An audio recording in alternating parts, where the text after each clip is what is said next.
Hi there, Jack here from Bridge Coffee Roasters, and today we're going to show you a few things that you can do today for free to improve the consistency inside your coffee shop.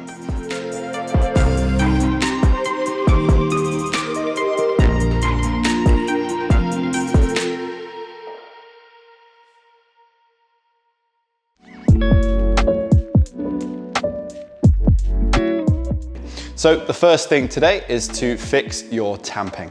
When we are tamping a puck of coffee, there are two things that we're trying to achieve. So firstly, we are trying to compact the coffee as much as we can, pushing any air out between the grounds to make a nice compact disc of coffee that will help us build pressure inside the portafilter. The second thing we're trying to do is to create a level and flat surface for the water to start pushing through. If you've got a puck of coffee that you've compacted at a slight angle, you're going to have water that is running through one side easier than on the other side. So you'll have an uneven flow of water and an uneven extraction. So that can lead to bitterness and sourness at the same time.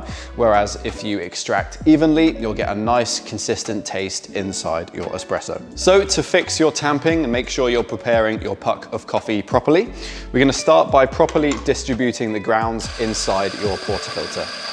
So usually when you grind your coffee into the portafilter, it's going to come out looking something like this. You'll have a bit of mountain of grounds, so not much around the edge, and a big pile right in the middle of your portafilter. If you tamp that straight away, you might get a surface that looks relatively flat, but the density of coffee is going to be much higher in the middle of the puck than it is around the edges, so you'll have an uneven flow through that puck. So step one to fixing your tamping is to tap the portafilter gently, just to level that bed of grounds. There's different tools that you can use as well to help you along the process, but this is one of the fastest and easiest ways to just distribute those grounds evenly throughout the puck.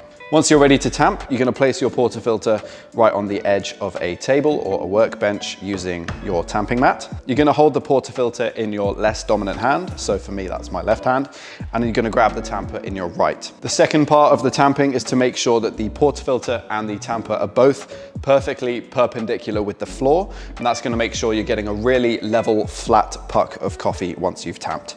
So holding the portafilter as straight as you can and placing the tamper over the top. And you can leave it on top for a second or two just to look with your eyes and make sure that you're getting a nice level and perpendicular tamp before you press. And then just have a look at the puck and make sure it looks nice and flat compared to the rim of the basket. And that's how you know you're getting a nice, flat and well-distributed puck of coffee ready for brewing espresso. So preparing the puck is one of the first steps in getting a great consistent coffee, and making sure you're tamping properly every time is a great step in the right direction. There is a paid version of this, by the way, which is to get an automatic tamper, something like the puck press.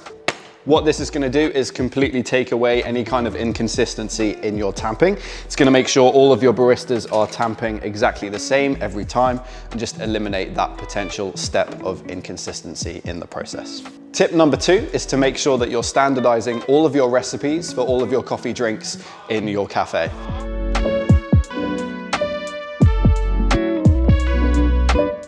One of the main causes of inconsistency in drinks day to day is that you're going to have a number of different staff who all might have slightly different opinions on what each drink should be. So for example, you might hire a new barista who, from their past experience, thinks that a flat white should be served in a 6-ounce glass, but your regular customers are used to getting a flat white in a 6-ounce mug.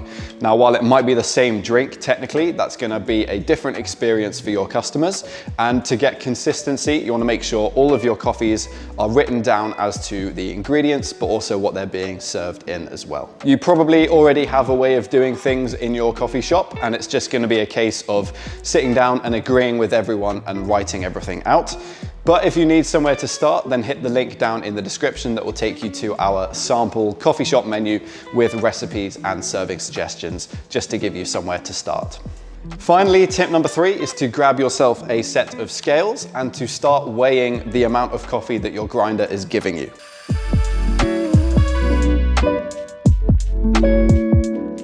So the amount of coffee and hot water that you use to brew your espresso are both going to have a massive impact on the flavor of your coffee. So your coffee machine is probably going to have a few programs that are dialed in to give you a set amount of water through the puck.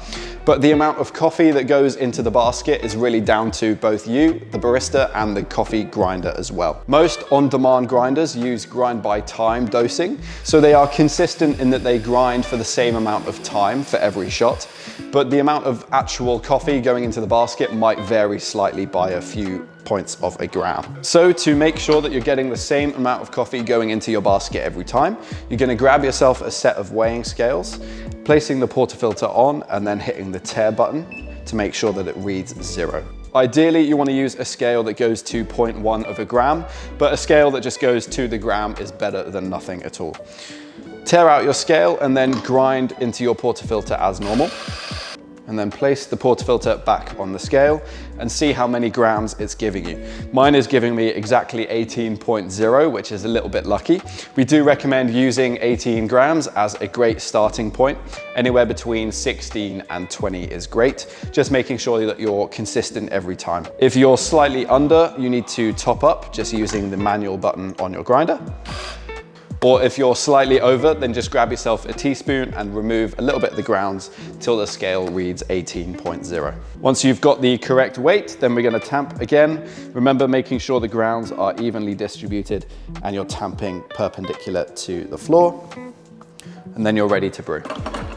So if you're not used to weighing out your coffee, then it can come across as a little bit nerdy or geeky and a little bit over the top. But if you want to see just how much of an impact the volume of coffee going into the basket has on the flavor, then try a shot using 19 grams of espresso and compare that to a shot using 17 grams, and you should see a massive difference in the flavor profile. So there is a paid version of this tip as well, and that is to invest in a grinder that grinds by weight instead of grinding by time. So a great couple of options are the E65S by Marl Koenig, and that would be the grind by weight version, or the gravimetric versions of the Mythos grinders by Victoria Arduino. Both of those grinders have scales built into the front, so when you place your portafilter in, it's going to tear out the weight and then give you exactly the coffee dose that you're looking for, like 18 grams in this example. So those were the 3 free things that you can do to help improve consistency inside your coffee shop. If you did want to check out that sample menu with recipes and serving suggestions, then head to the first link down in the description below, and I'll also put links in there to the products that we've mentioned. But remember, there are so many free things that you can do to help improve the consistency and quality of your coffee. So subscribe to the channel if you want to stay tuned to all of our latest reviews and tips. Like the video if you did enjoy it, and I will see you in the next one.